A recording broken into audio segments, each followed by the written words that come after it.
full and aromatic.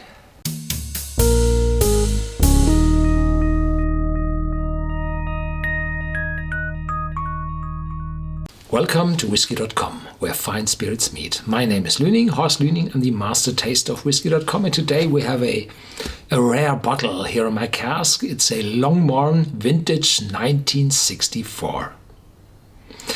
And a lot of viewers here on my channel might be younger than this bottle. And why do I open this bottle? Well, I found it in the back of the warehouse, and it has a broken capsule here on top and broken seal. Just a little bit broken, a third of the circumference, but it was broken and therefore it was not sellable. And these are those happy moments where a bottle is mine.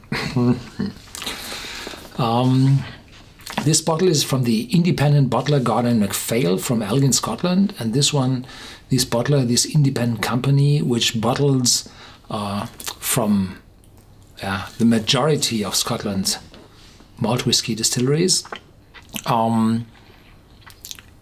They were founded in 1895 in Elgin, Scotland, and the Longmorn distillery, where this whisky comes from, was founded a year early, 1894. And Longmorn is derived from the Gaelic Lhanmorgund, which means place of the holy man. And this is a reference to the church which once stood there. Yeah, spiritual drinks, where fine spirits meet.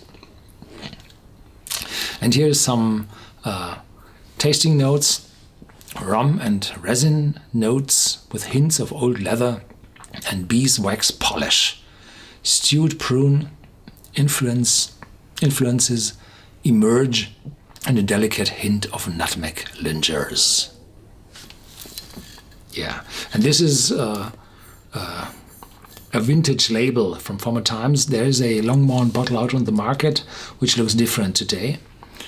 And Grodon MacPhail bottles at 43%, those old bottles, if there is enough ABV in the cask left.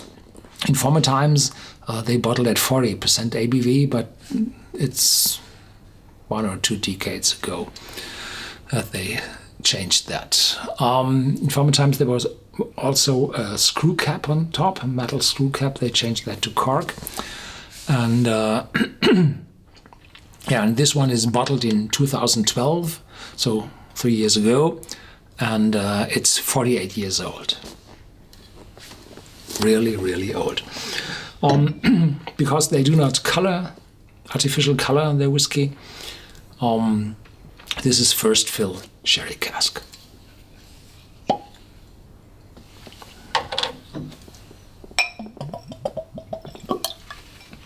A little bit too much. The price of this bottle, well, there had been times where you were able to buy this bottle for 500. Today you're closer to 1,000, and it's no longer widely available. So from place to place, you might also reach more than 1,000. Yeah. So whiskies from the 60s are really, really rare today. 70s, there are still some available, and prices are still more or less affordable. But from the 60s or even the 50s, there are a few distilleries. The typical distilleries are Longmorn, Glengrant and Strathyla. From time to time Mortlach, but most are the other three where you can get older whiskies from Grodon MacPhail, which is the dominant independent bottler in Scotland.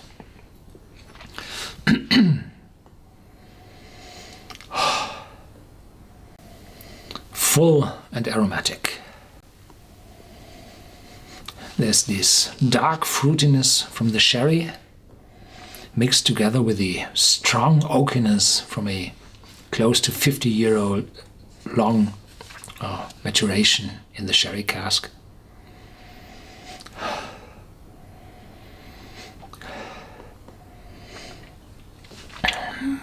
the alcohol and the distillery character has nearly vanished. So there's still 43% ABV in, but you aren't able to smell it because the other smells are so overwhelming. Leather, yes, but not old leather. For me it's fresh leather, and it's like this new leather spray for a used car. No, that's not right. Those have more aromatic, pungent smoke smell.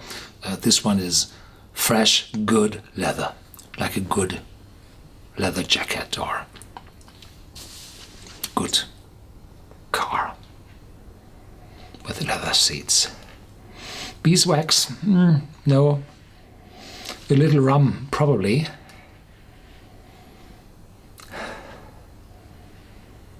Yeah. A wonderful, complex, deep, strong aroma.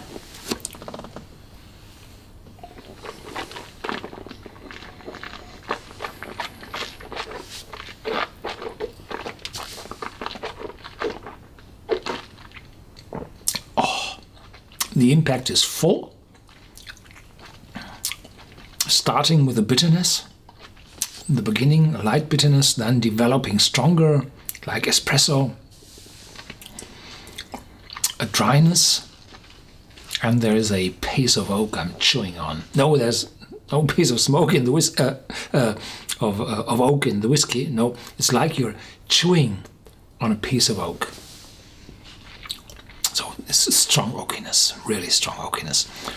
And this is the reason for this is that in former times they really use in Spain European oak. Today most of the sherry casks, 80%, are made from American white oak, so that there are not those tannins, this bitterness coming into the sherry, but more a moderate spiciness. And this one is a really old one. So there's the bitterness from the European oak, the tannins of 48 years of maturation. Some vanilla, some caramel, but most is oak. And the aftertaste is dry.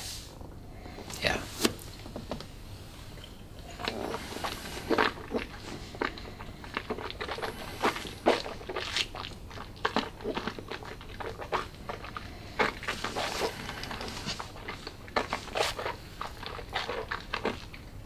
So strong, so intense. It's really biting your tongue with the oak. So the distillery character is gone. You can't tell if this one is from Longmorn or Strathyler or Grand. The oak has taken over. Specialists might figure out where the wood came from. Pyrenees or Portugal or wherever. No, but it's the oak, definitely.